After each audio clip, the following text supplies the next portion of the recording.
Merry Christmas to all the cherished promotion candidates who are going to write the promotion aptitude test. Once again, you're welcome to tonight's discussions and deliberations. And tonight's tutorial is another special moment for you to join with me, and let's look at this area that questions will come from. 15 people. Let me get you from the comment section if you can hear from me. Right, yes. And I hope everyone is doing great. Everyone is doing well. Thank you for having another time for us to share valuable information on the promotion aptitude tests. And tonight will be another moment of joy to share with you.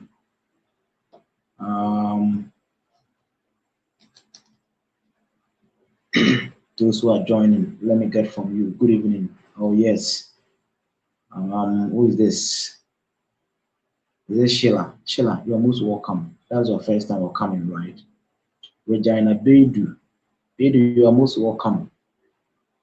Since my network is breaking. My network is breaking. Good evening, sir. Abubakari, you're most welcome. Thank you so much. 30 people live. And we are good to go tonight. Tonight we will not be entirely on questions, but a very key area that, or some key areas that questions come from. And I've taken my time to glance through some of the questions, and I've been seeing this area in the promotion aptitude test. Either principal AD2, AD1, DD. These questions usually, or this area usually have questions concerning the promotion aptitude test. So I've taken my time to glance through. Good evening, sir. I hope you are doing better. Yes, I'm doing well. Good evening, sir. Alexander, is it your first time, Alexander Nyako? Let me know from your comment section. Rejoice. Rejoice, is it Rejoice Kuma or Kwa? Then let me know your name correct. Good evening, sir. You're most welcome. So let's dive into tonight area. Good evening, sir. Georgina, from Georgina from Upper Eastern. Okay. Good evening, sir. Thank you for joining tonight. Tonight, we are going to look at this area. Take your pen and write something down. It's very important. Take your pen, write something down about this, or listen carefully about this subject area that we have promotion aptitude test on. Rejoice, is it Kwa? Okay, let me take it like that. Rejoice, you're most welcome.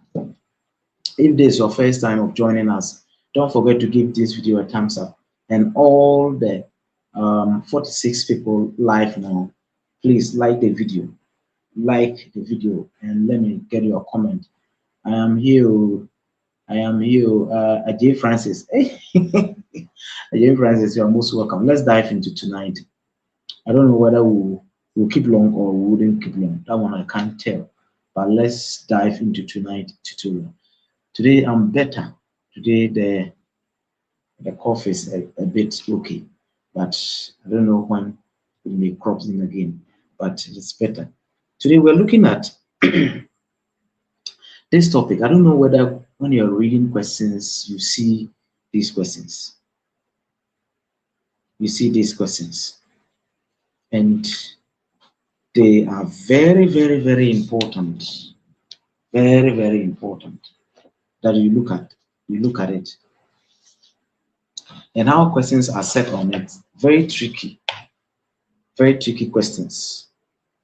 The competencies and standard in the curriculum. The competencies and standards in the curriculum. How many competencies were elaborated in the new curriculum? Leave your answer in the comment section. How many competencies were indicated in the new curriculum? Or we also call them transversal or essential soft skills. Transversal or let me look at something and come. Give me a minute.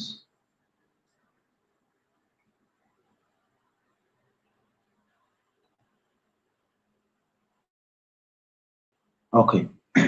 How many competencies? And let us write some of the competencies in the comment section for me. Write it in the comment section for me. Write the competencies.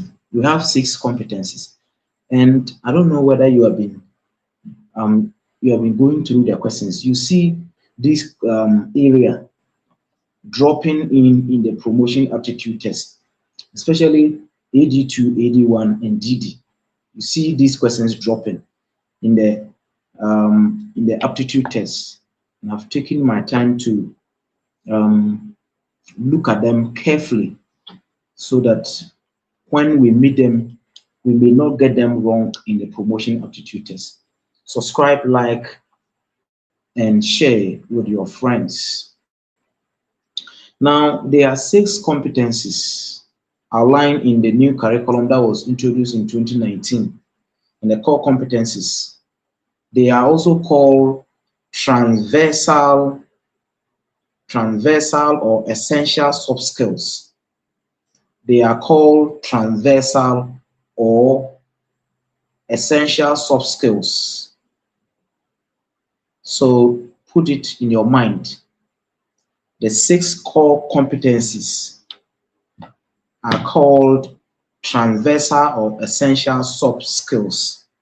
Soft skills. So have it in mind.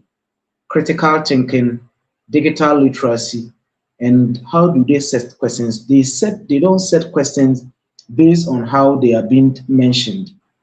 They set questions based on how they are being interpreted. So if you are not very careful, you may not get the answers correct. And that is what we're going to deal with.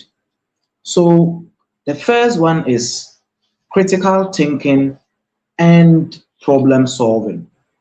Critical thinking and problem solving. And what is it about? So when we're talking about critical thinking and problem solving, one of the key competencies or transversal or essential soft skills that was indicated in the 2019 new curriculum or standard-based curriculum that was introduced. So in the critical thinking and problem solving, it is the responsibility of the facilitators to develop learners' cognitive and reasoning ability to enable them to analyze issues and situations. So you need to develop in the learners how to analyze issues, having the reason ability to analyze issues and analyze situations, leading to the resolution of a problem, or leading to solving a problem. So these are the key things that are usually mentioned in the promotion exams or set questions around then we ask you what type of skill is this, what type of essential soft skill is this, or what type of competency is this. So if a question demand the cognitive and reasoning ability to enable learners to and analyze situation or issues leading to solving a problem, we are talking about the critical thinking and problem solving. So have it in mind. And it can also be asked the question in this way: these skills enable learners to draw on and demonstrate what they have learned, and from their own experiences to analyze situations and choose a possible appropriate um, solutions from the lot of solutions that they have been gathered of solving a particular problem.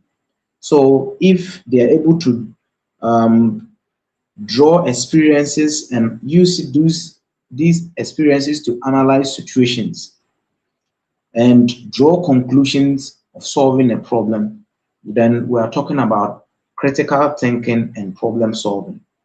So be very careful with these 6 competencies. Whether you like it or not, you get questions from these 6 competencies. So that is why it is so important. So if you look at 2021, 2023, and 2024, there's no promotion exam that have been written and you wouldn't find these competencies in these aptitude test questions. So have it in mind. So it is required the learner to embrace the problem, to embrace the problem at hand and preserve and take responsibility for their own learning situations. So it is very important we look at this.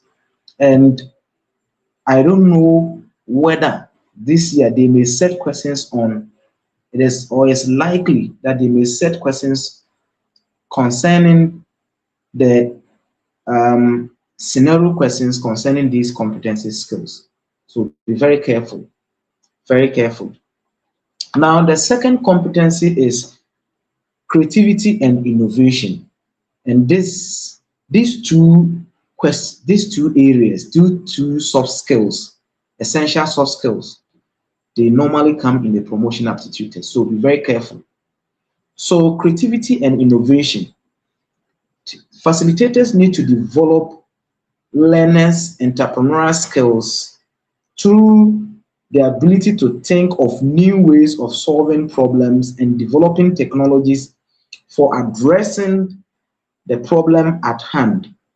So the moment you hear this, that developing learners' entrepreneurial skills, then we are talking about creativity and innovation. The moment you see entrepreneurial skills in the question, we are talking about creativity and innovation. These are the key things that you need to know. So developing or promoting in learners entrepreneurial skills through the ability to think of a new ways of solving a problem and developing technologies for addressing the problem at hand. Then you are talking about creativity and creativity and innovation.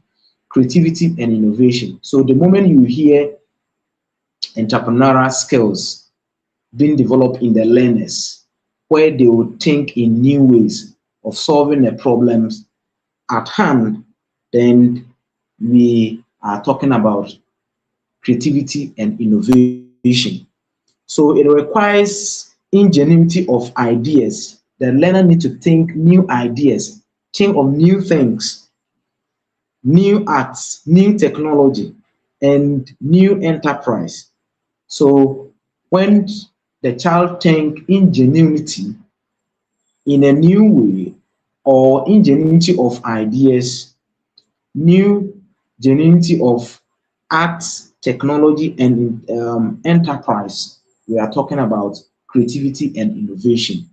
So be very careful how they set questions. So they set questions based on these keywords. Then they will ask you what type of or which kind of essential soft skills is this, or competency, core competency is this. So have it in mind. So the keywords in creativity and innovation is entrepreneurial skills, whereby learners have the ability to think in new ways of solving the problems and developing technologies for addressing the problem at hand. Then we are dealing with creativity and innovation. So have it in mind. The third one is communication and collaboration. Communication, you talk, and I also share my ideas. Then we come together as one. So in communication and collaboration, facilitators need to promote in learners the ability to use language. So the moment you hear language, this one we are talking about communication and collaboration. So developing learners' ability to use language, use symbols, use text to exchange information among themselves and live um, and their life experiences. We are talking about communication and collaboration. And look at the keywords here. The keywords here is to promoting in learners the ability to use language, use symbols, and use and use text to exchange information among themselves. This one we are talking about communication and collaboration. So be very careful. Then learners actively participate in sharing ideas and engaging in a dialogue with others by listening and hearing from others in a way that respect and value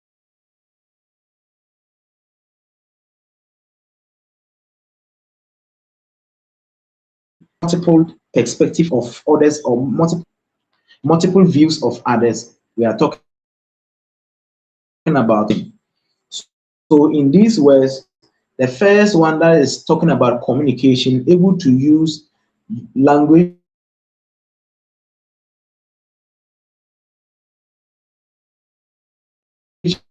information between themselves, that communication. And collaboration is the situation where learners actively participate in sharing ideas and engage in a dialogue with others by listening and learning from others in a way that respect and value the multiple perspective or multiple views of other persons involved. This one you are talking about collaboration. So collaboration, sharing ideas with your friend, with your neighbor, or between learners or between facilitators. This one is collaborate, communication, and collaboration. So take these competencies very serious. You get questions from them. Now, the third one is cultural and global citizenship. Cultural and global citizenship. That's the fourth soft skills or essential soft skills or transversal soft skills. Essential soft skills or transversal soft skills. So the fourth one is cultural identity and global citizenship. What is cultural identity? Cultural identity, what should we develop in the learners? So facilitators need to develop in learners by putting in them the country first, putting in them or developing in them the country Ghana first. That is the cultural identity. Developing in the learners the country first. Code through understanding of what it means to be an active citizen. What to be an active citizen. So you develop the spirit of Ghana in them. You develop the love and the commitment of Ghana to in them, so that they will know why they should be a good citizens to serve this country. So that is what is most important. By including them a strong sense of environmental, social, and economic awareness. So when you develop the sense of commitment in them as a Ghanaian, as a citizen of Ghanaian, then you also include in them the sense of protecting the environment and the social environment and the economic awareness in which they find themselves. So this is cultural identity and global citizenship. Now let's look at what it talks about global citizenship. Learners develop in learners to make use of the knowledge, skills, attitude acquired through by contributing effectively towards the socio-economic development of the country and on the global stage, not Ghana alone, but on the global stage. When you develop this in them, for them to know the economic situations, the social economic situations in hand in the country and at the global stage as large. So when we are talking about economic awareness, social environment, and environmental issues, we are talking about cultural identity and global citizenship. Cultural identity and global citizenship. The fifth one, most important one that you need to know, and the last one that I'll be dealing with. If this is your first time coming across, don't forget to drop a like on this video and please subscribe if you're a first person. Whether you're old or you're new, like the video. And if you're a new person, click on the subscribe button and subscribe.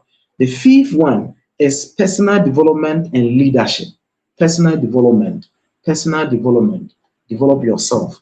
Now, improving self-awareness, self-knowledge, skills, health, building and renewing self-esteem.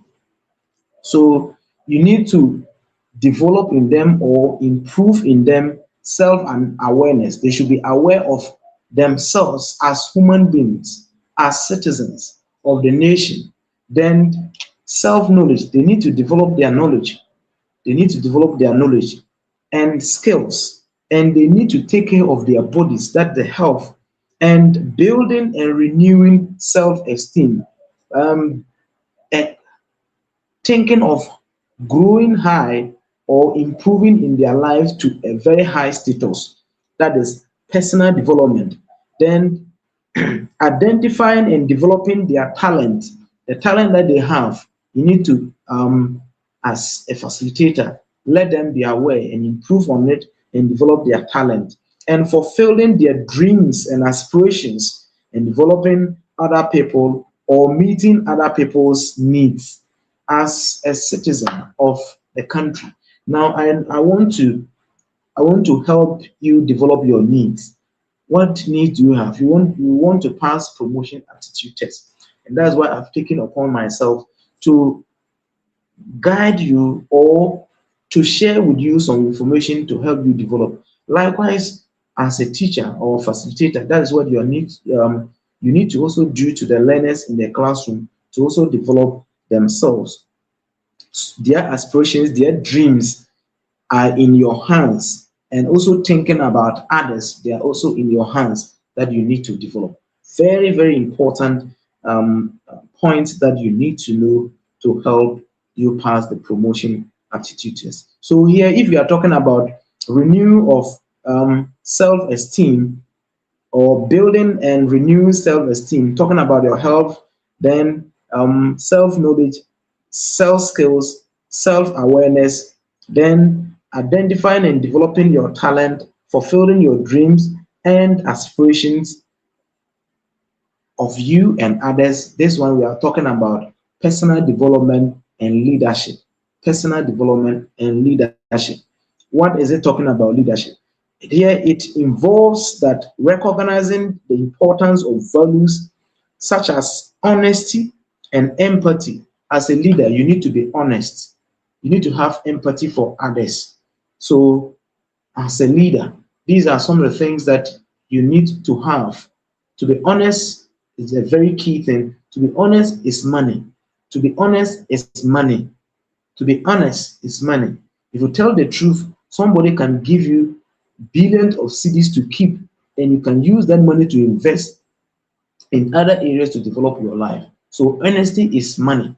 So have it in mind. So the importance of values such as honesty and empathy, and seeking the well-being of others, seeking the well-being of others, think of others' development. In this promotion aptitude test, that's why I'm selfless. I give whatever I can. So I don't have it in mind that no, I should move forward and others should be in low. No, that's not my intention. My intention of helping others is much important. We should all fight together. We should all grow together. We should all live in a better life together. That is my aim, and that's what you need to develop in the learners. Then distinguishing between the right and the wrong. Develop in learners the right and the wrong in them, and fostering perseverance. They should perceive all the time. They should work hard towards achieving greatness all the time. There are challenges that may come, but if you perceive, then become resilient. You need to stand tall. You need to stand tough to the situation and have self-confidence in you. When you develop this in the learners, then you are developing personal development and leadership in them. Then exploring leadership. So as they grow, they become leaders in their corners of life. They become leaders wherever they are leaders, and you need to develop in them. You need to let them know that no, these are the things that we need to develop in them. And self-regulation, you need to regulate yourself. It's very important. You need to guide yourself. It is very important. And responsibility. Each and everyone is having a responsibility to play in life. And developing love for lifelong learning. You develop love for lifelong learning. You need to learn all the time as a citizens of country. Then the C's one, the C's one, the C's one, or the C's competencies that you need to develop in the learners is digital literacy. Digital literacy. Now, the born before computers will say, how do I do this? If you cannot do it, somebody is having the skills. Employ the person to help your learner, or have a resource person to help your learner. To help your learner, it's very important. Or help your people or students in the classroom. So developing ICT or modern technological skills in them, so that they will able to be advanced in the global world. Like what we are doing, it is technological tools that I'm using to communicate with you. If not technology, how would I be able to communicate with you in your various houses? So you need to develop a digital literacy in them. Developing in learners to discover acquired skills in and communicate through ICT to support their learning and make use of response, um, digital media responsibly. So as you give your learner the tablets or a smartphone, guide the learner how to use it to discover things that will help him learn. So discovery is talking about digital literacy and acquiring skills in communication through ICT to support the learning and make the use of digital media responsibly. When learners are using computers, you need to be by them, guide them so that they wouldn't fall into any unwanted material. These are the competencies that you need to learn and need to guide you to help you pass your promotion aptitude test. If you have any question concerning these um, competencies or essential or transversal soft skills, let me know in the comment section before we move on. It is very important. If you have any question, drop it in the comment section. You have been reading questions concerning this, and sometimes you find it difficult to answer them. You find it very tough to answer them in the promotion aptitude test. So, critical thinking and problem solving is talking about developing the learner cognitive and reasoning ability to analyze situations, issues, and using those analytical thinking to solve problems at their hands. Then creativity and innovation, developing in them entrepreneurial skills. They're able to create new things or finding new ideas to solve their problems. Finding new ideas, that is creativity and innovation.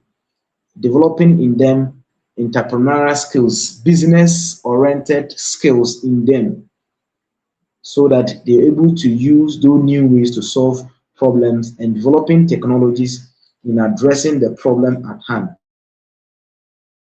Communication and collaboration, talking about the use of the language, the symbol, the text to to communicate among others and share information among others, or participating and sharing ideas and engaging in a dialogue with others by listening to others and learning from others in ways that respect and values the multiple perspective of all persons' views. Then cultural identity and global citizenship. That's where you develop the nation's commitment in the learners, so that the reason why they should be active citizens, participate in active citizens. You can you continue? Everything is well. You need to do that. You need to do all this. So personal development, that's where you need to let them be aware, improve in their self-awareness, self-knowledge, the skills, the health, building and renewing in self-esteem. You need to know, let them know that. And developing in them self-confidence, exploring leadership and self-regulations through lifelong learning. And digital literacy, that's where you develop learners to be able to discover and acquire skills and communicate through ICT tools to support their learning and make use of digital media responsibly.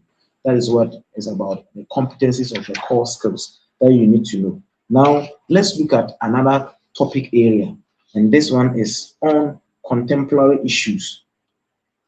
Very important. The Sustainable Development Goals. We have 17 Sustainable Development Goals. 17. The first one talk about no hunger. No hunger. So have it in mind. The first one talk about no hunger. Have it in mind. You need to know this before. But we are looking at the fourth one, that is goal 4. The goal 4 is talking about education. So the United Nations Sustainable Development Goal 4 focus on ensuring inclusive and equitable education for all and lifelong learning. This question, it has been coming. Goal 4, goal 4, goal 4. It has been happening in the promotion aptitude test. Please listen and listen carefully. The United Nations Sustainable Development Goal 4, that is UN SDG 4, focus on ensuring inclusive and equitable education for all learners and promoting lifelong learning, learning all the time. So be very careful with this area. So therefore, obtaining quality education should be seen as the foundation of improving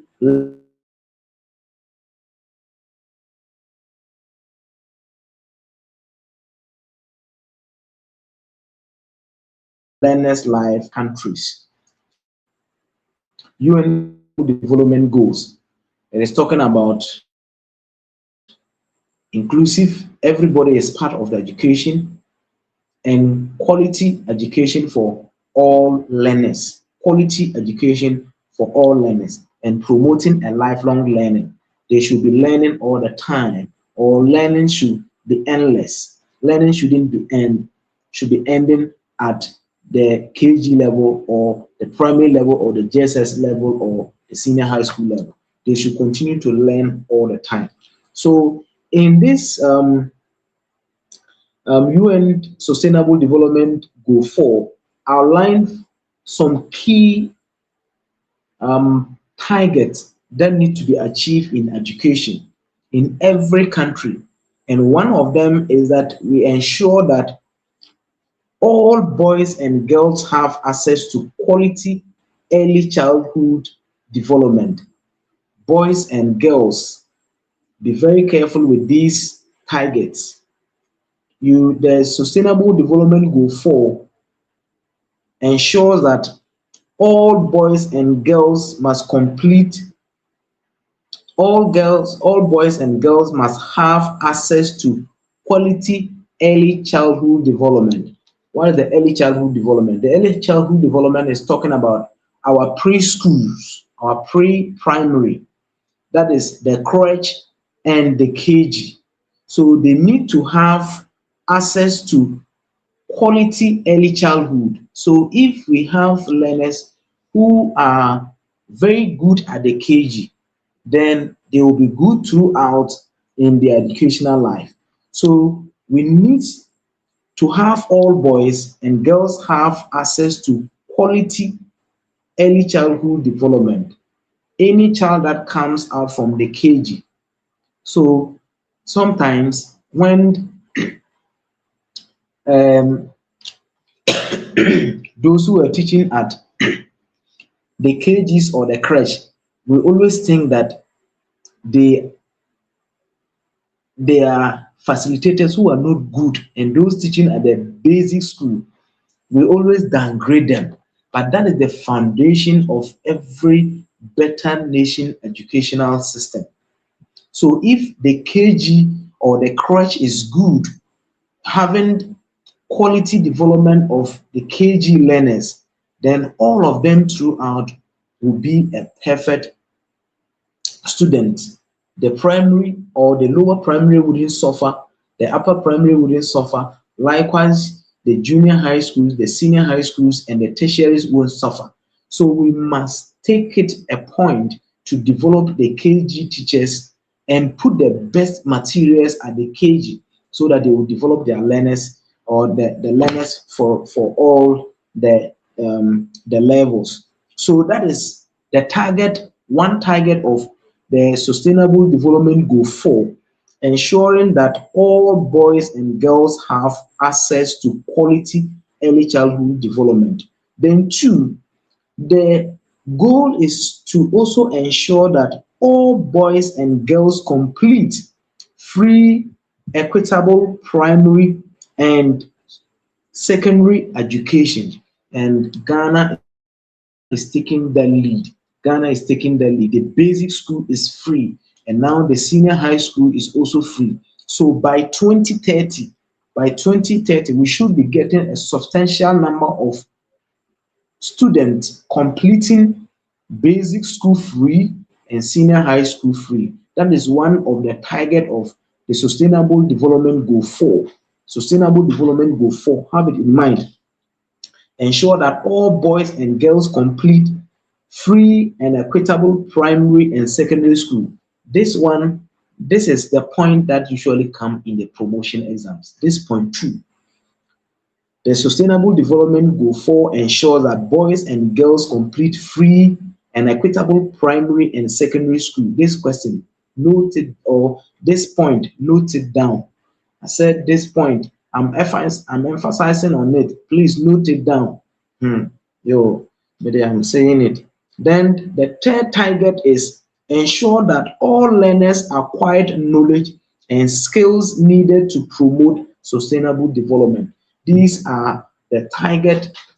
This goal is having 10 targets. But these are the key things that you need to know. Now let's come to another point that will achieve the sustainable development goal 4. Another point or another topic that will achieve the sustainable development goal 4, and we call them the UNESCO Education 2030 framework for action.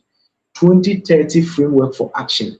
These are the activities that will be done to achieve the sustainable development goal 4. The activities that will achieve the sustainable development goal 4. Have it in mind. Now, the UNESCO Education 2030 framework for action is positioned within the Sustainable Development Goal 4 to ensure that inclusive and equitable quality education and promoting lifelong learning opportunities for all children. So, through that, the following key initiatives or indicative strategies were outlined to help achieve this sustainable development goal 4. So, number 1, talking about by 2030, ensure that all girls and boys complete a free, equitable, and quality primary and secondary education, leading to a relevant and effective learning outcome. So, by 2030, all learners or all students or majority of the citizens must complete, especially boys and girls, must complete free, equitable, and quality primary and secondary education, leading to a relevant and effective learning outcomes in the country. So have it in mind. These are one of or this is one of the things or strategies to achieve sustainable development goal 4. Now, number 2 is talking about by 2030, ensure that all girls and boys have access to quality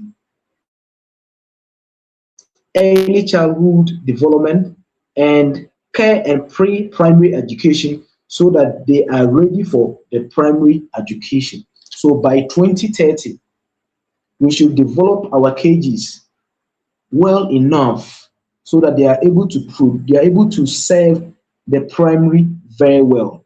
And if we have a good foundation at the KG, then all the other rounds teachers wouldn't have any problem. So the best teachers need to be put at KG. The best teachers need to be put at KG, not any other teacher. We should have teachers who are committed, who have love for these young flowers, these young trees in the KG, these flowers in the KG, this garden in the KG. We need to have committed teachers and devoted teachers to do this. So that is one. That is the 2. The third one is ensure access for all women and men to affordable and quality technical, vocational, tertiary education, including the universities. So in the universities, there should be equal opportunity for men and women.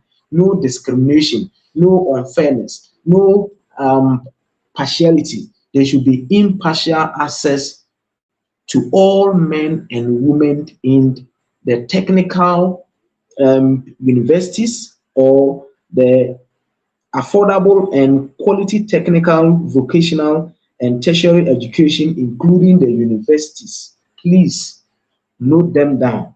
You may I'm saying it when it is coming. It is let's take note of them. Then the third strategy to achieve the sustainable, or the fourth strategy to achieve the sustainable development goal 4 is that substantially increase the number of youth and adults to have relevant skills. So we need to develop in the youth and the adult to have relevant skills. These relevant skills, including technical and vocational skills, employment and decent work, and entrepreneurial skills or entrepreneurship. So we should develop in the youths and the adult to have relevant skills. And these relevant skills are the technical and vocational skills. And these will help them employ themselves for self-employment and getting a decent work, able to develop themselves, able to create new things. That is the entrepreneurial skills. Another strategy that to achieve this sustainable development goal 4 is that eliminate gender disparity in education and ensure equal access to all level of education and vocational training for the vulnerable, including persons like disabilities, indigenous peoples, and children in the vulnerable communities or situations. These are things that we need to do to achieve this sustainable development goal 4. And the last one, is it the last one? No, last but two. Last but two. The next one is to ensure that the youth and substantial proportion of adults, the youths, you see, we are mentioning the youth. The youth are the future of this country. So ensure that the youth and substantial proportion of adults, both men and women, have literacy and numeracy. We should develop in the learners or the youths in this country. They should be able to read and write. They should be able to do simple arithmetic. They should be able to do simple operations like addition, subtraction, division, and multiplication. They should be able to do this. We should develop in the learners so that substantial proportion of the adults, like a number of adults and most of the youth, should be able to read and write. And when they are able to read and write, it all depends back at the pre-primary, that is the crèche and the KG. So we should have it in mind and do this, and will help them. Then the last one. The last one says ensure that all learners acquire knowledge and skills needed to promote sustainable development in the nation, including others, through education for sustainable development and sustainable lifestyle, human rights, gender equality, promotion of culture of peace, nonviolence, global citizenship, and appreciation of the cultural diversity. Cultural diversity. Ghana is a cultural diversity nation. Cultural diversity in the sense that we have different cultures, different food that we eat, different languages, different dance, different drink in our community, and different tribes. That is the cultural diversity. Different people or different tribes in Ghana, and is very important. And culture of contribution to the sustainable development. We should develop in the learners to have the culture of contribution to the development of the country. So whichever community you find yourself, try your best to contribute to the development of that community. What I'm doing, I'm trying my best to help develop others. That is that is the culture of contributing to the nation's development. It is very important that we need to know this. Now, let's come to this important area that you may also come, or it may also come in the promotion aptitude test. We have, I want to ask, how many pillars of education do we have? How many pillars? Leave it in the comments section now. How many pillars of education do we have? How many pillars? Have you come across this question? That how many pillars of education do we have? The National Teacher Education Framework outline 4 pillars of education. What are they? If not this platform, you will not get it anywhere. Leave one in the leave the number of pillars of education in Ghana that we have.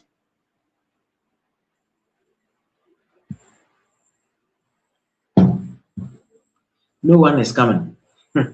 How many pillars of education do we have? It says, how many pillars of education do we have?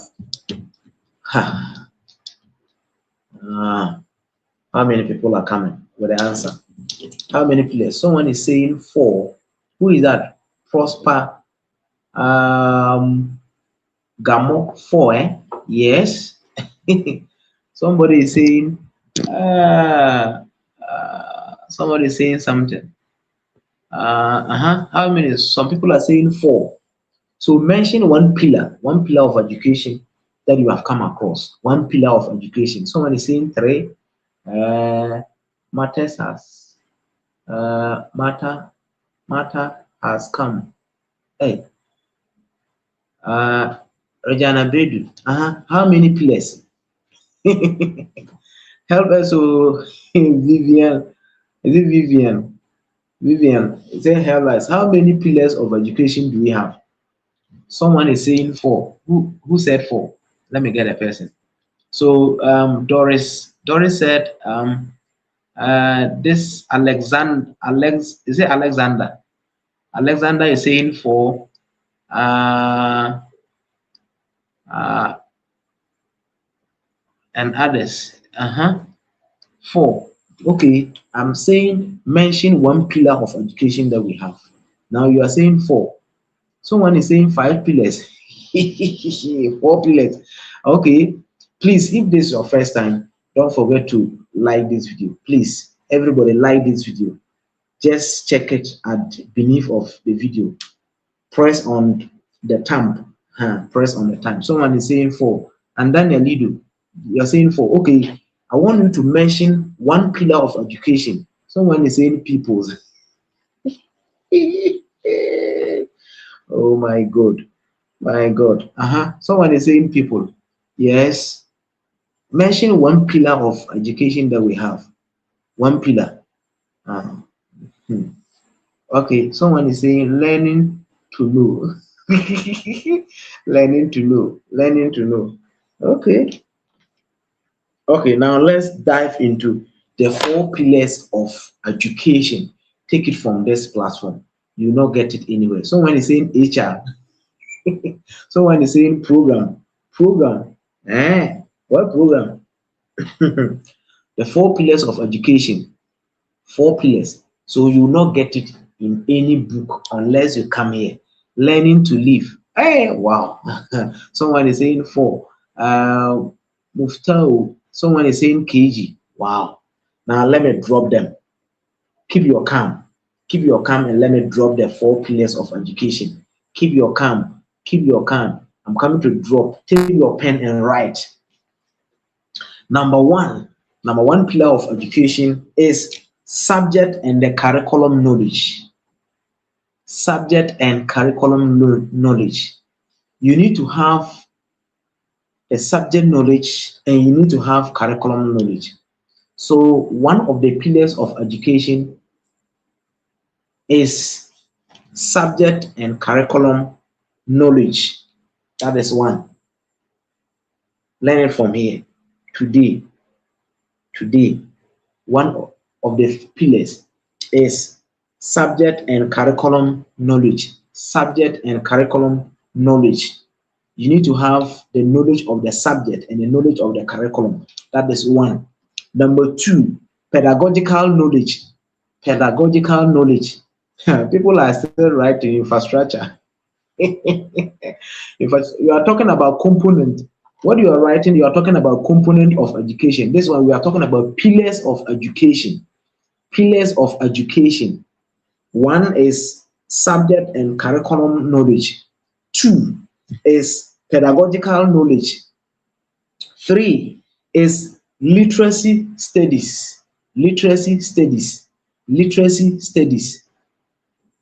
That is the 3rd one. The literacy studies here is talking about learning the languages, the Ghanaian languages, and the English language. So the literacy studies is one of them. Then the 4th one is supported teaching in schools. Supported teaching. Supported teaching. These are are the four pillars of education. Number one, subject and curriculum knowledge. Number two, pedagogical knowledge. Number three, literacy studies. Number four, supported teaching in schools. Supported teaching in schools. These are the four pillars of education. The four pillars of education. Number one is subject and curriculum knowledge. Two, pedagogical knowledge. Three, literacy studies. Four, supported teaching in schools.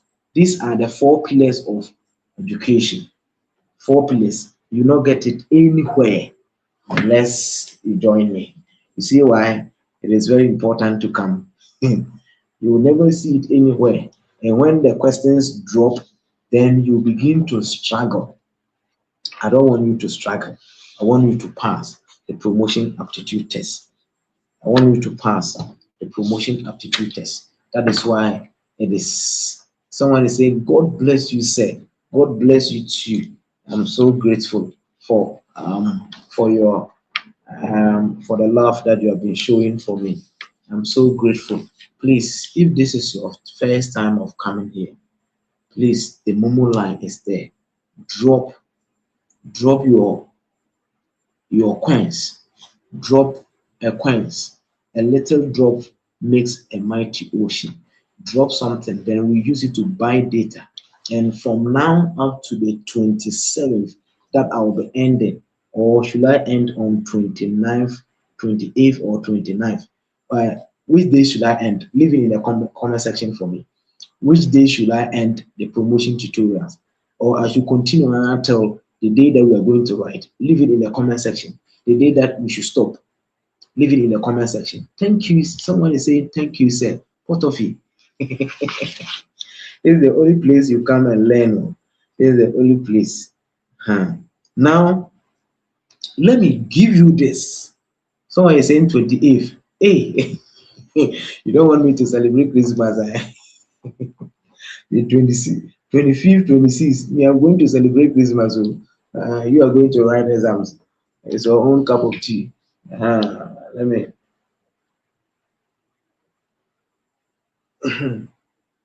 let me go and celebrate Christmas. God bless you, sir. Thank you. Thank you so much. Now let's deal with this. There are two constitutional provisions in the Constitution of Ghana that talk about education. There are two articles in the Constitution, the 1992 Constitution of Ghana, that talks about education. Write one in the comment section. Write one of the constitutional provision that talk about education in the 1992 Constitution. I've given you 1 minute. 1 minute. 1 minute. Write one article of the 1992 Constitution that talks about education. That talks about education.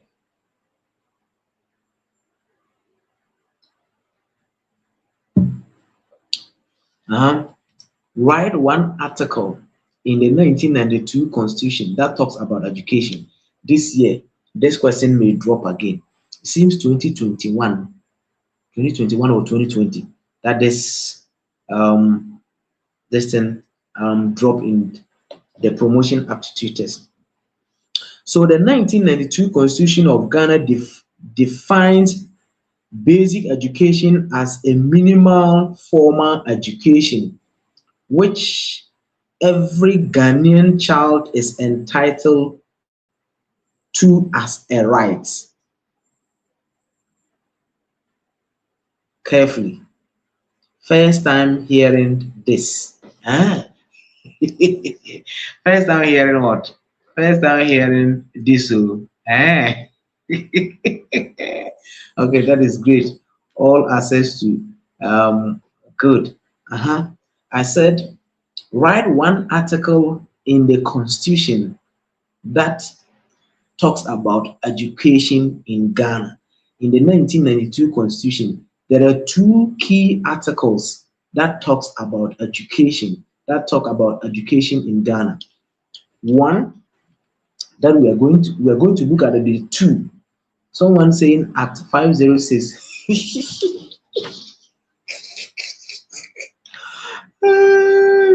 Who is that? Oh, that is great. I always laugh here, but you make me laugh. In fact, that is what we should. Article 38. Hi, Frank in Tiamwa, right? Yes, Article 38. And the last one is what? What is the last one? The last one, someone is saying Act 10. That is not, that is a parliamentary act. It is not a constitutional act. Please. That's a parliamentary act, right? So let's talk about this. Yes. Who is this? In Tiamwa and Article 25. These two articles in the 1992 Constitution clearly defined education in Ghana and how we should develop the learners. Take your time. Let me elaborate, or let me explain, or open let me open the floodgate for you to know what is talked about. The 1992 Constitution of Ghana defines basic education as a minimal formal education to which every child is entitled to it as a right in order to function efficiently in the society.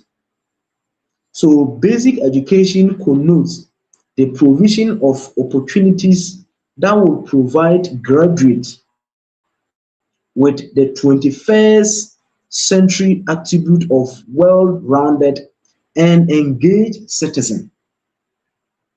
So that is what the Constitution is defining basic education. It says that basic education is a minimal formal education which every Ghanaian child is entitled to it as a right. So it is the right of every child in Ghana to be educated or to get access to education.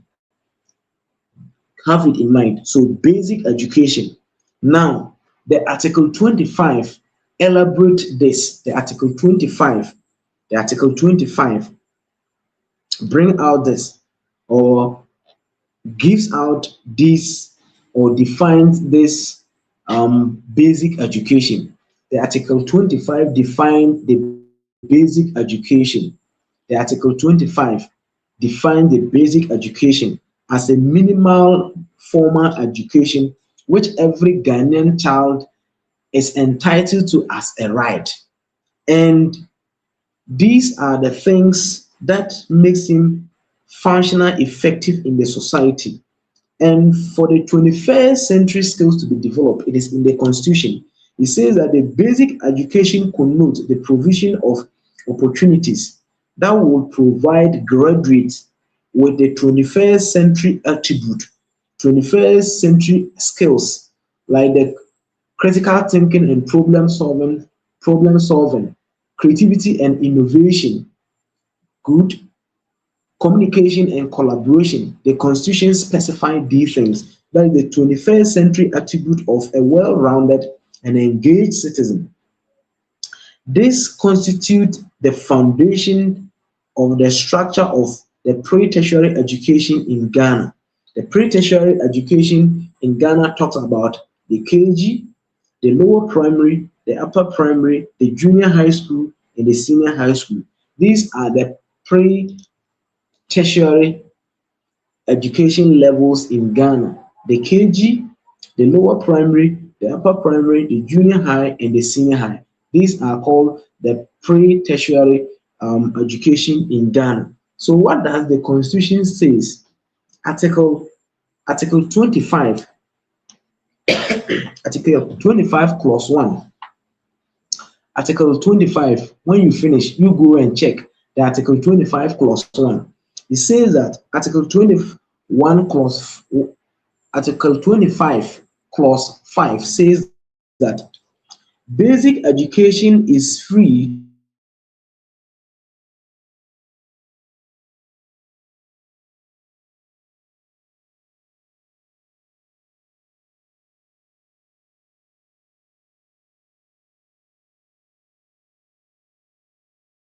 all. This is what the Constitution is saying. That is, and available to all. Two, secondary, the Article 25, um, Clause 1 says that basic education is free, compulsory, and available to all. Then Article 25, Clause 2 says that secondary education, including TVET, is to be generally available and accessible, and will be progressively made free. So in this reform, basic education is used as a concept that include secondary school. Secondary school include the basic education include the secondary school. So have it in mind. That's why we say pre-tertiary education. This is what we need to do. If you're a new person here, please like this video and subscribe. When you subscribe, there's a Momo line on the screen. Somebody has contributed and we have been able to buy data, and we are bringing when the data finishes. Now, what are we going to do? We need data to support from now up to 20, 28, 29, 30th. So if you're a new person here, also contribute something small. It is not false. I'm saying it is not false, but will be appropriate if you contribute something so that we continue to bring you the best. So the free education didn't start recently or today. The Constitution provided it for it. The 1992 Constitution provided free education for it. Free education. It says that secondary education, including TVET, will be generally available and accessible, and will be progressively made free. So in this regard, basic education right from the KG to the senior high school should be made free. Now we also have government having the intention of giving first years in the tertiary institution free, and by and large, I know education will be free in Ghana. By the time we hit 2030, 2040, 2045, then another government will come that no, university education should be free. We should go to university free. So have it in mind. Now let's look at Article 38. Article 38. The Article 38, on the other hand, requires the implementation of the free compulsory universal basic education beginning from 1995. It makes provision for development of and access to second cycle institution with emphasis on science and technology. So the Constitution specified that the secondary education, there should be access to everybody, and science and technology should be the priority of developing learners, developing the 21st century learner to acquire science knowledge and technological knowledge. Free adult literacy, that's why we have the complementary education agency, that is the non-formal education, formal non-formal education, now called the complementary education agency. And we need to develop adult literacy. Those who have not gone to school or those who have not experienced formal education, we should train them. We should help them to read and write. That is free adult literacy. Then we should also have a free training, free rehabilitation, and free resettlement of disabled. So every building that will be put up, every building that is concerning education that will be put up, we should make it very friendly for our disabled learners. Let's have it in mind. Then the article further provide for lifelong learning education within the constraint of available resources. So this is what these two articles are talking about. So when we're talking about the two articles that are in the Constitution that are talking about education, is Article 25. Write it down today. Write it down today. Article 25 and Article 38. The 25 is talking about how education should be free, compulsory, and available to everyone. And the senior high should be progressively free, and now it is free. And when we are talking about the Article 38, it is talking about the investment that the government should make in education. So have it in mind before you go and write your promotion aptitude test. We have spent about 11 minutes, 1 hour, 11 minutes. Now, let me come to something very important. In this area, I decided to bring it at the latter part. I decided that let me bring it at the latter part. And it's very important. We call it the National Teacher Standard. The National Teacher Standard. How many domains do we have for the National Teacher Standard? Leave it in the comment section and let me sip water and come. Leave it in the comment section.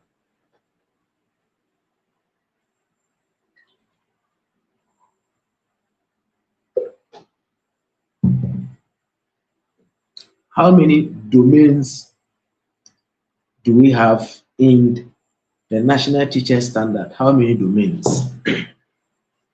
This is one of the areas that questions will come from, whether you like it or not. Someone is saying three, autophy, three. Okay. How many domains do we have? How many? I'm not saying what do you call it? Abraham. No, is it Abraham? What do you call it? This guy taxonomy. I'm not saying taxonomy of what do you call it? Is it taxonomy? Taxonomy of educational objectives. Not that one. We have three domains of the National Teacher Standard. What is the National Teacher Standard? Today, we are not dealing with questions. We are dealing with specific areas that you will get questions from. That is what I'm interested in. We do the questions more, we do contents more, so that when you meet, we have three. Rejoice, queer, three. Okay, people are saying three. Mention one of the domains in the comment section. Mention one or write one. Write one of the domains in the comment section. Write one. We have three domains. And what is National Teacher Standard? What is National Teacher Standard?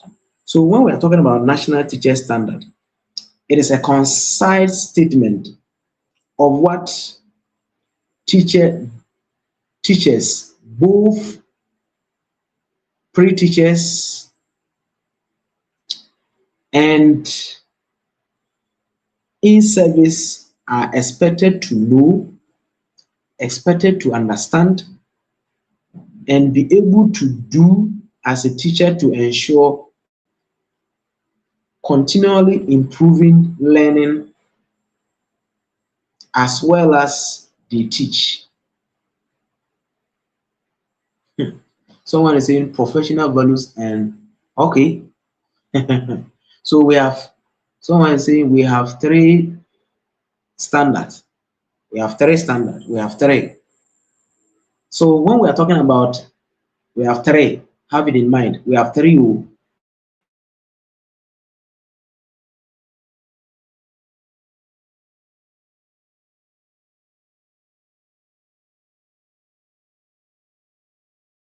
When you go and they ask how many domains of national teacher standard do we have? And you go and choose 4.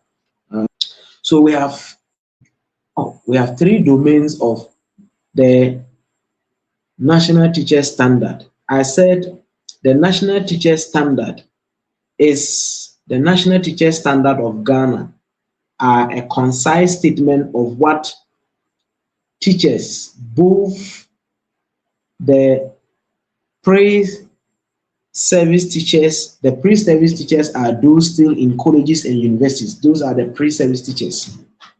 And in-service teachers are the ones in the service, are expected to know, expected to understand, and be able to do, to continue to improve learning, as well as those they teach. So we continue to improve learning. At the same time, those that we teach, we continue to improve them. And what are these domains? There are 3 domains. 1, 2, 3. 3 domains. One domain is 1, professional values and aptitude. Professional values and aptitude. That is 1. Number 2 is professional knowledge. Professional knowledge. And number 3 is professional practice. So under professional values and aptitude, it has been divided into 2. That is, we have the professional development and professional development and community of practice. Professional development and community of practice are under the first one. That is the professional values and aptitude. I said the professional values and aptitude have been divided into 2. The professional values and aptitude, they have been divided into 2. You don't get it anywhere unless here. 1 is professional development. 2 is community of practice. All these 2 are under professional values and aptitude. Now let's come to the professional knowledge. The professional knowledge is also having 2 divisions. It's having 2 divisions.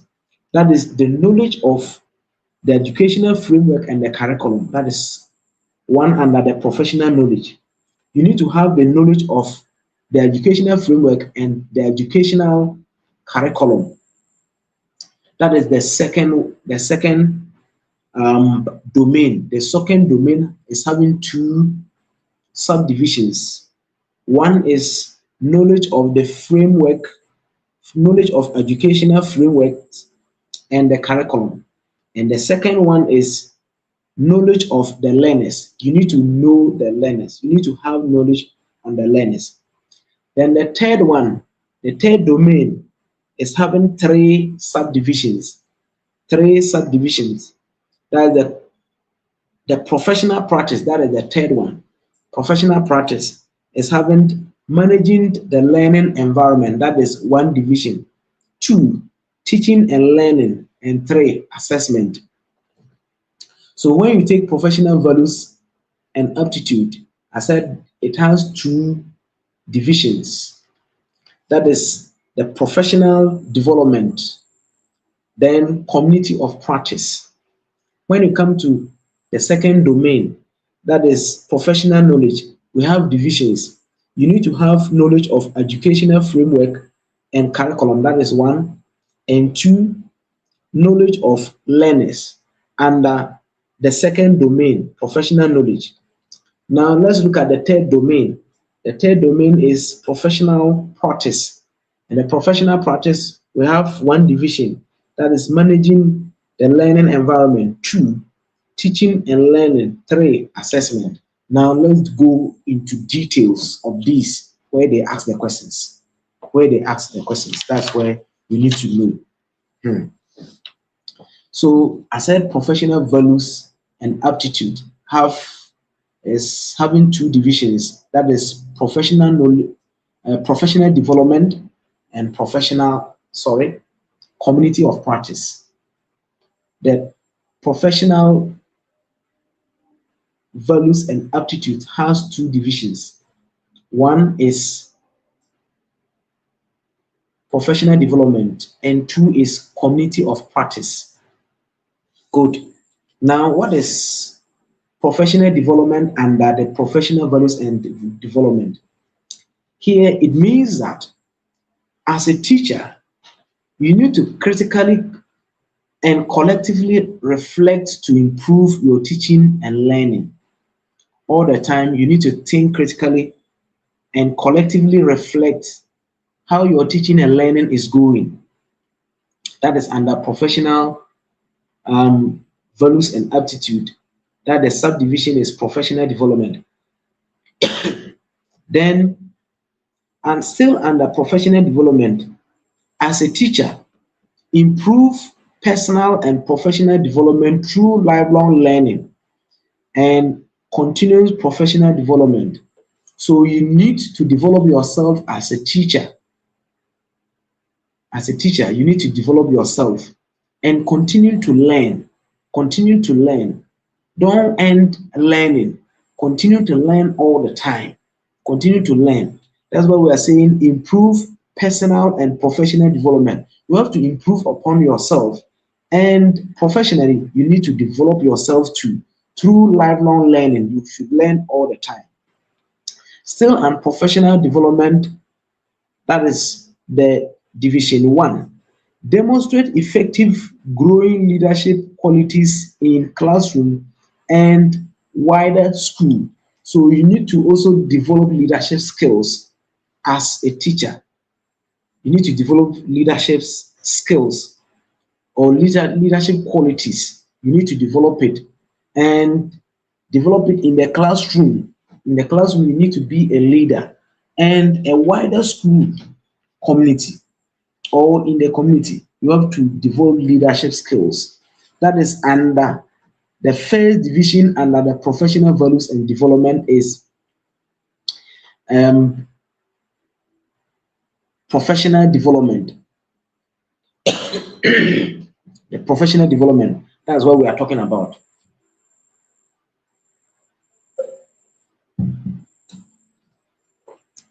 Now, the second division under professional values and aptitude is community of practice.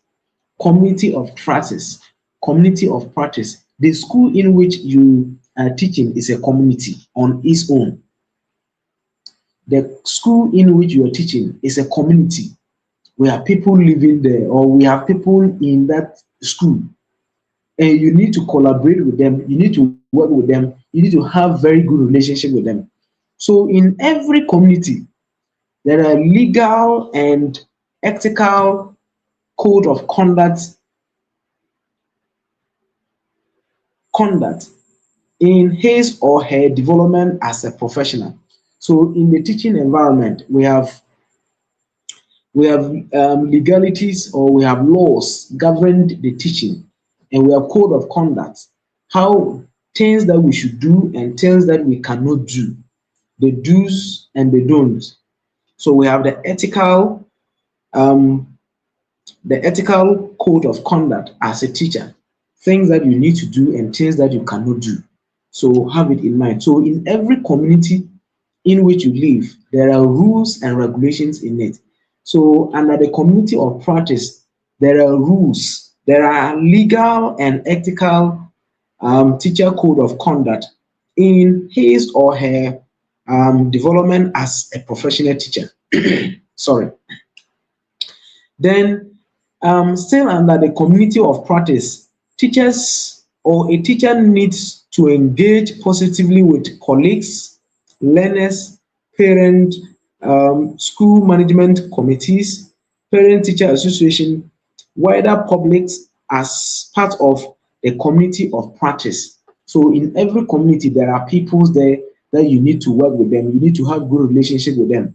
So in the school community, we have your colleagues, teachers. You have learners that you need to work with. You have parents that you need to communicate well with.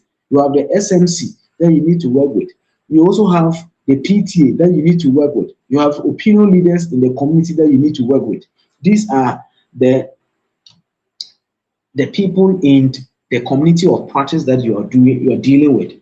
Then, still under the community of practice, you need to the teacher needs to develop a positive identity and acts as a good role model in that community. So in the community, you need to serve as a role model.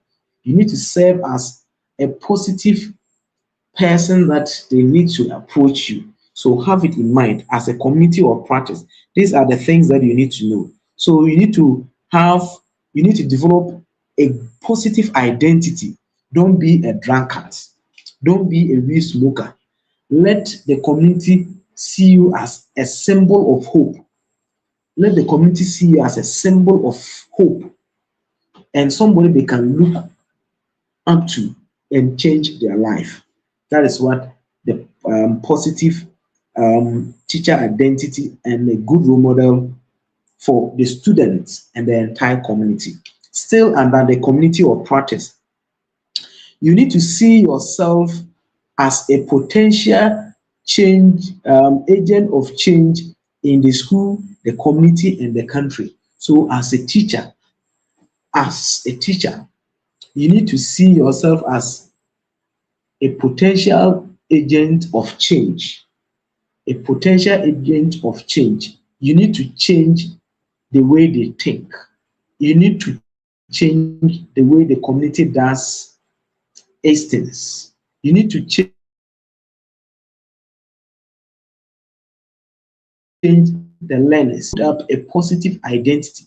And putting up a positive identity, you need to serve as an agent of change in the school, in the community, and the country as large.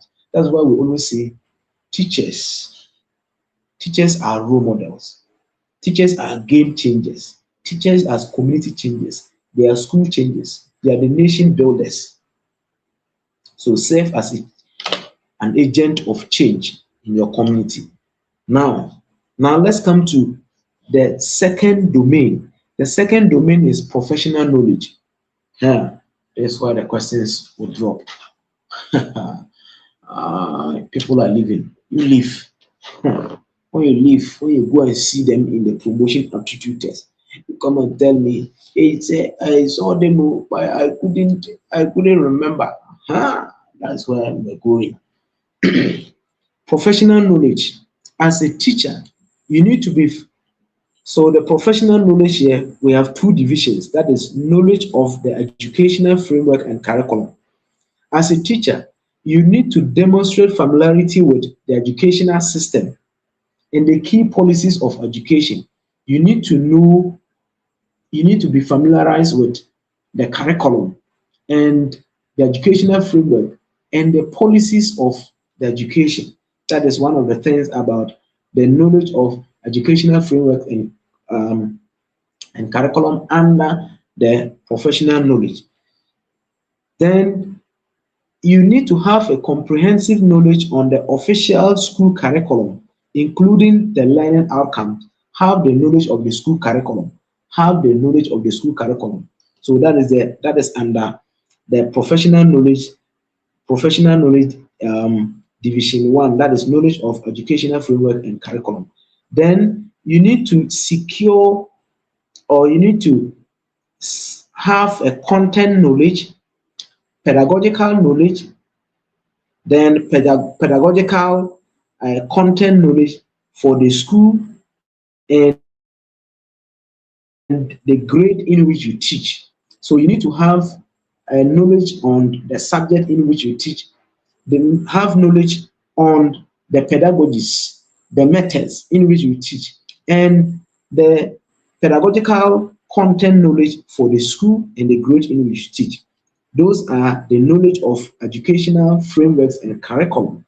Then you need to have knowledge on the pre-primary and the primary. As a teacher, you need to know the curriculum for the years appropriate for multi-grade class, good knowledge on how to teach beginning, reading and numeracy, and speaking, listening, reading and writing, and to use at least one Ghanaian language as a medium of communication. So you need to have knowledge of one of the Ghanaian language so that you can use it to help the learners in the classroom. We are very grateful. I'm also grateful, Vivian. I'm also grateful. Why?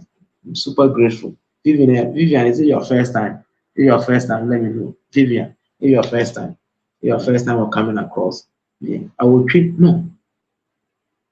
Vivian AC, I will treat. It seems I once met you on this platform. Now, the second division under the professional knowledge is knowledge of the student. Ah, this is where they ask the question. Knowledge of the student. You need to have knowledge of the student. What do you need to know as having knowledge of the student? Understand how they develop and how they learn in diverse contexts and apply them in your teaching. So you need to have the knowledge of the learners, how they develop and how they learn. You need to have knowledge of it. It's very important that you need to know. So today is so deeper. We are going so deep.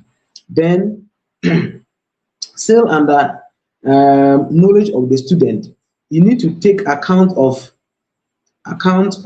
and respect the learner's cultural, linguistic, economic, and educational background in planning your teaching and learning. So you need to have respect for their culture. You need to have respect for the language they speak. You need to have respect for the socio-economic activities that they do in that community. If they are poor farmers or if they are farmers. So in every school setting, you have a category of their socio-economic background. So you need to understand them, how they act, how they behave as teachers or as learners, how they behave. You need to understand this. So you need to respect their culture, respect their language, the food that they eat, the economic activities that they do, the social respect them.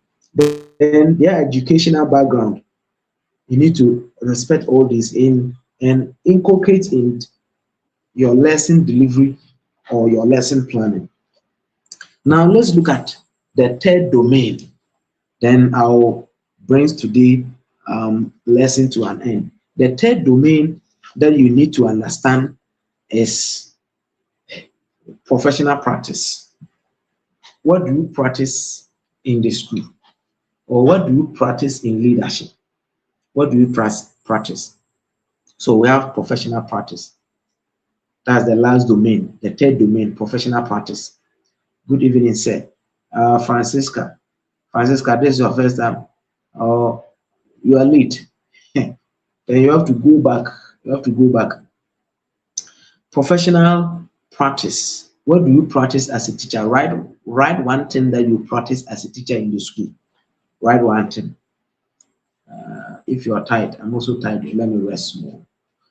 Write one thing that you practice. So under the professional practice, I said we have three divisions. One, we have managing the learning environment. Two, teaching and learning.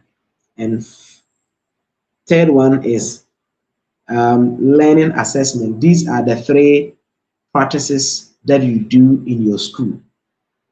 Managing the learning environment, then teaching and learning, and the next one is assessment. These three divisions are under the professional practice. They are under the professional practice. They are under the professional practice. These are the three things under the professional practice. What do we do as? How do you manage the learning environment? How do you manage the learning environment? So in managing the learning environment, this is what you do. You plan and deliver lessons. You plan and deliver lessons in a varied and challenging ways, showing a clear grasp of your intended outcome of the teaching. This is what you do. What you do is plans, then you deliver. The teacher needs, the teacher plans and deliver varied and challenging lessons. These are the practice that you do in the classroom, and showcasing that you have a um, clear grasp of whatever you are teaching, and you have a clear mind of intended outcome. These are the things that you do. Then you carries out small scale of action research. This question came um, in 2023. 2023. This question: what type of research do teachers do in their schools? And people were mentioning what type of. I said, so you have forgotten what you have done in the college or the university. For you to improve learning, you need to do an action research. You carry out action research in your schools to improve learning. You were talking about what type of research. So you carry out small scale action research to improve your practice. There are something that is going on that you don't understand, and the learners are failing. So you need to carry out an action research to help you give a clear. Okay, so you need to carry action research, not any other research. You carry out action research to improve learning. So have it in mind. That is under one of the the managing the classroom, the classroom environment. You carry out action research to improve your practice in the classroom. Then you create safe, encouraging learning environment. You create a very conducive environment, very friendly environment that will allow learners to learn. This is what you do in the classroom.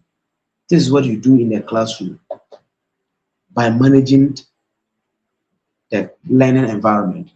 You create a safe, friendly, conducive learning environment in the classroom.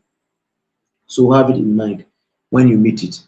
Then you also manage the behavior and the learning with a small and a large class. You manage the behavior of the learners, whether in the small class, whether in the large class. You manage the behavior of the learners. You manage the behavior of the learners in your class, whether large or small. You manage the behavior and the learning with a small and a large group. Now let's go to the second division under professional practice. The second division under professional practice. What does the teacher do? That is learning, teaching and learning. What does the teacher do? So the teacher employs variety of instructional strategies that encourages learners to participate in the learning and think critically or critical thinking. These are the things that you do in the teaching. You employ various means of methods, various means of um, various means of strategies, techniques to help or to encourage learners to participate and think critically in the classroom. This is what you do in the classroom. Then the second one that a teacher does, the teacher pays attention to all learners, especially girls and students with special educational needs and ensuring their progress. This is what you do in teaching. So when you're teaching, pay attention to girls. They are special. Pay attention to girls. They are special, and how they learn is different. So how boys learn is different from how girls learn. So pay attention to them. It's very important. So you need to pay attention to all learners, especially girls and children with special educational needs. Have it in mind in them. Subscribe if this is your first time. Don't forget to give this video a like. We are gradually come to an end. We'll end very soon. We'll go and sleep.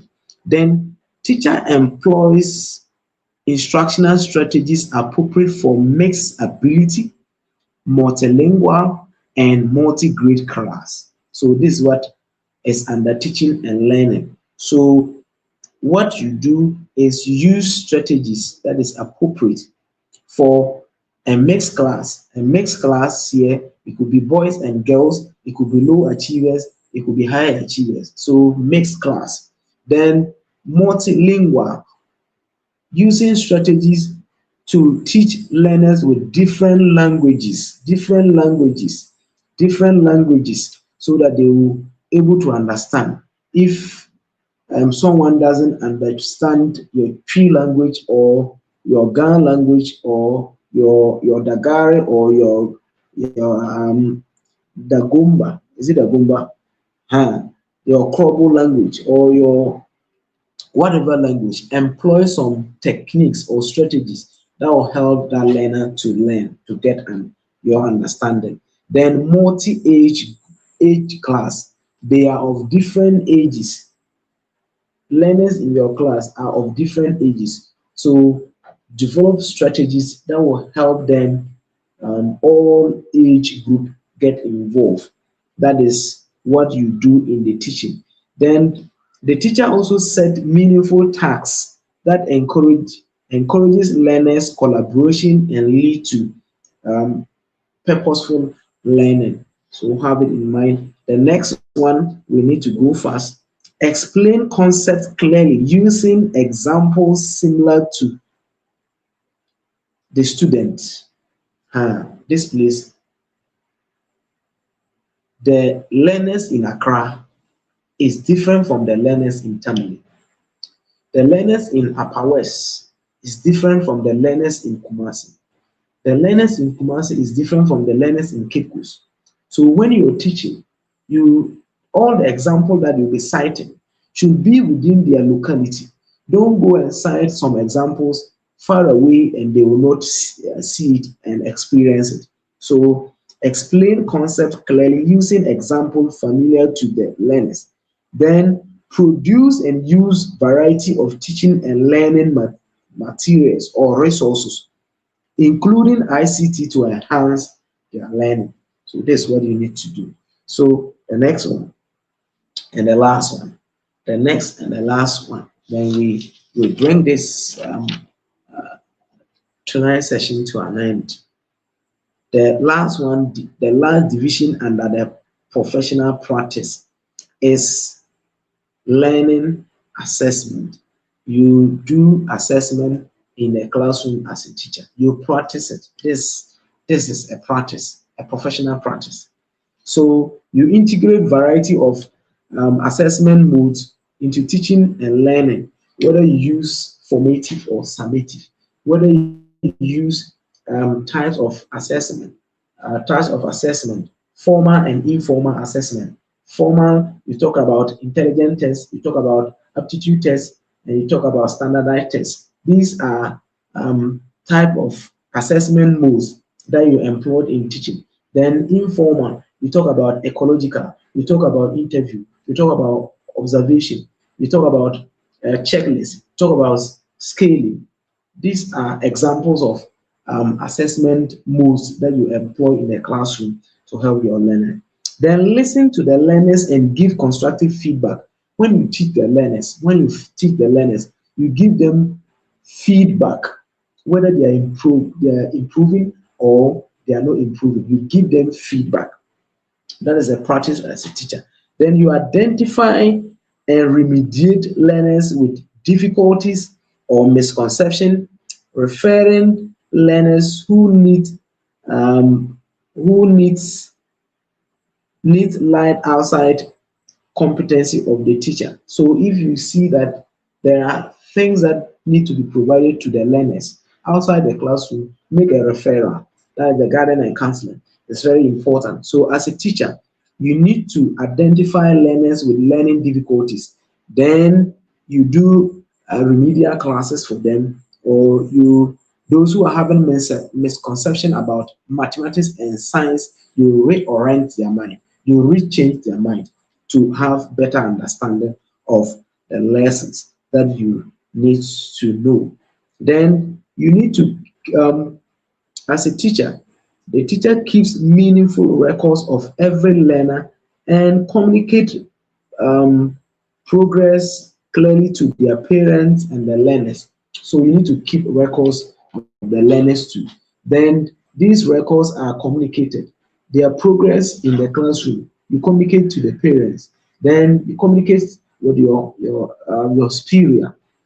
So that's what you need to do as a professional teacher. That is your professional practice that you need to do. Then the last two is demonstrate awareness of national and school learning outcomes of learners. So what does the national outcome demands from you, and what does the school also demands from you as what we call a teacher in the classroom. So you need to know this. And the last one, use objective criterion referencing to assess your learners. You need to use criterion reference test to assess your learners. These are what we this is what we have for you tonight. And my throat, my voice is going down. I'm so grateful tonight. So take this. If you have time, go through whatever we have learned again. Tomorrow we may bring another special one. Don't forget to come tomorrow, and let's continue to show love to one another. Then let me tell you the data that we have spent today. We have spent 2.6 gig of data, 2.6 gig of data for this tutorial alone. So thank you to everyone. Continue to learn hard. It is my prayer that everybody will pass this promotion aptitude test. That is my ultimate goal of helping you to pass. So try. If you are living with someone who is closer and who is also going for the promotion aptitude test, you should all come together as one and study together and learn together, share ideas together. The more you learn together as a team, the more you grow bigger. May God bless everybody, and may God help everybody to have a retentive memory so that you can pass and pass well. I'm most grateful. God richly bless you. Promise to do the to do to do the uh, just will come again to do the needful. Okay. Promise to do the needful. Okay, do the needful. So the mobile line is just on the screen 0241689382. The name is Agromekwadju. Let me type the name on the screen. That's my Momo my Momo name. My Momo name. Let me get my Momo name on the screen. If you want to help, I'll be grateful. If you want to help, I'll be grateful. I'll be grateful if you help. So um that is it. That is my Momo name on the screen. I'm so much grateful. And Ado Joyce, is it your first time? Let me know from you if your first time. Ado Joyce. Any challenge that you have, any challenge that you have. God bless you for this wonderful tutorial. Thank you so much. I'm most grateful. Thank you. Then thank you. Alidu. Thank you. Alidu. uh, Thank you so much. Thank you so much. Thank you so much. I'm most grateful to all of you. Thank you so much. Thank you so much. Thank you so much for the laugh. Thank you so much. No, please. Okay, but Abu Joyce, I've never encountered you on this platform. God bless you. God bless you. I said I will share something. People have forgotten. People have forgotten. I want to share another. Sorry, I want to share another tip. Another tip for the true or false question. I want to share another tip of the true or false question. How to answer the true or false questions. Let me get the tip that I wrote in my notes. The tip that I wrote in my notes. The tip that I wrote in my notes. Okay. Yesterday we look at relative qualifiers. We said that when you see words like sometimes, likely, mostly, unlikely, much, likelihood, few, every, seldom, and frequently, generally, originally, they usually produce true answers. For example, would teachers who are well motivated are likely to put up their best. True or false? This is true. Now, today we are looking at absolute qualifiers. When you see these words in the question, what answer does it produce? So, paying attention to absolute qualifiers or extreme qualifiers, they are very important.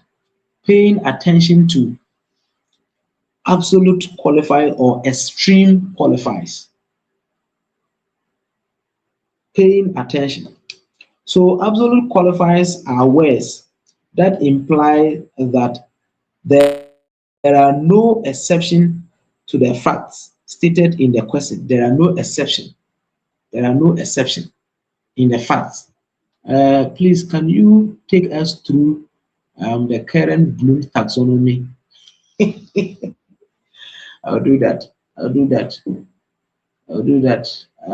Please, good evening. Can you please, it says, can you please send me, can you please send me the ended audio, please? Audio. The thing is on, the thing will be there forever.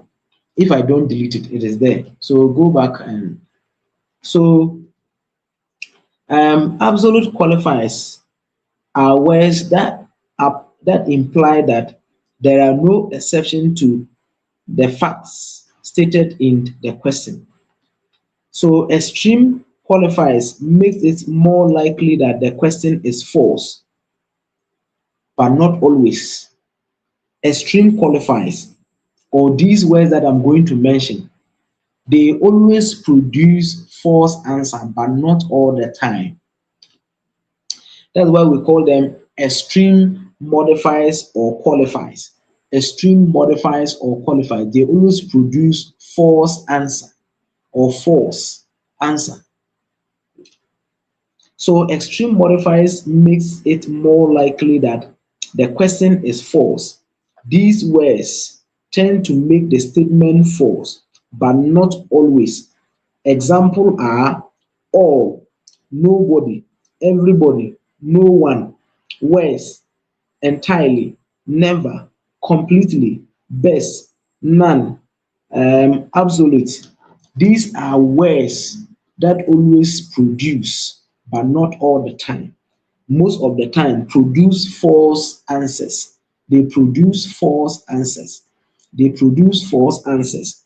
Example, all, nobody, everybody, no one, worse, entirely, never, completely, best, none, absolute. These are words that produce. For example, I'll give you one of the example of the promotion aptitude test that produce false answer. Now, for example, frontline directors at the municipal or the district education directorate are always on the rank of deputy director. True or false? I take the question again. The frontline directors at the municipal or the district education directorate are always on the rank of deputy directors. True or false? True or false? Leave your answer in the comment section. So, what extreme modified did we mention in the question? What extreme modified did we mention in the question? State it in the comment section. Let me read it again. The front line deputy directors at the municipal and the district education directorate are always on the rank of deputy directors. True or false? True or false? The answer is false because of the extreme. Always there has made the answer false. The extreme modifier there is always, and make the not all of the frontline deputy directors or frontline directors are deputy directors. Others could be assistant directors or um, assistant director 1 or assistant director 2. They can be on that one.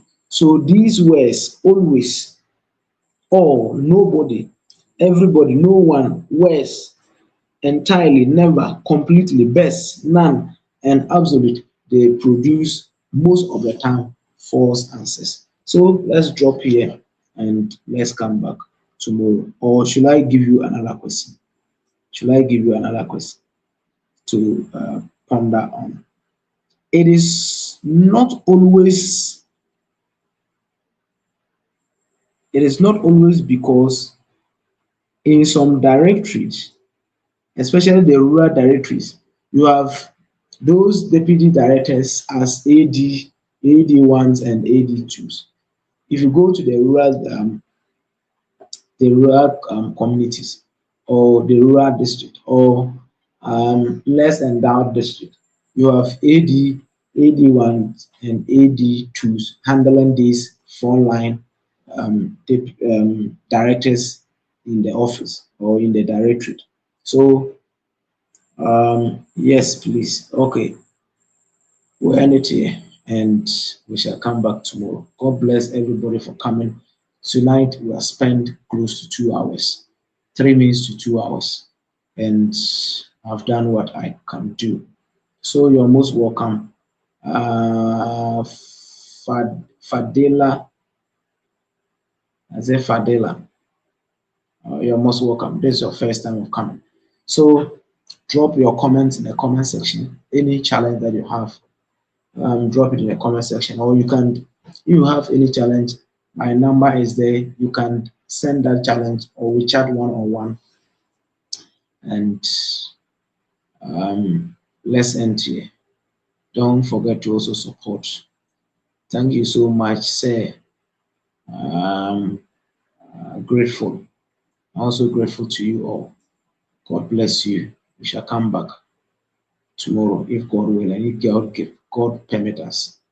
We shall come back. God bless you, Evelyn. Evelyn, Evelyn, you're most welcome.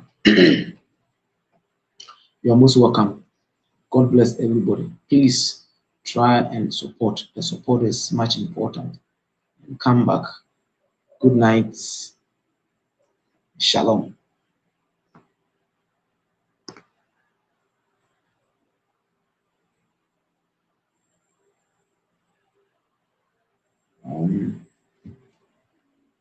Still have 101 people. If you have any challenge, leave it in the comment section. God bless you. Janet Akufu. Akufu, this is your first time. This is your first time of seeing you. Grace Asiedu, this is your first time. God bless you. Oh, I'm most grateful. Grace Asiedu, is it your first time? Precious Awuku, God bless you. God bless you too. Thank you so much. We shall come back tomorrow. Shall come back tomorrow. Right. My voice is down. Let's come back tomorrow and it shall be well. God bless you. Say. good, um, good, good what? Uh, good night. Okay, so let's say good night. Bye bye.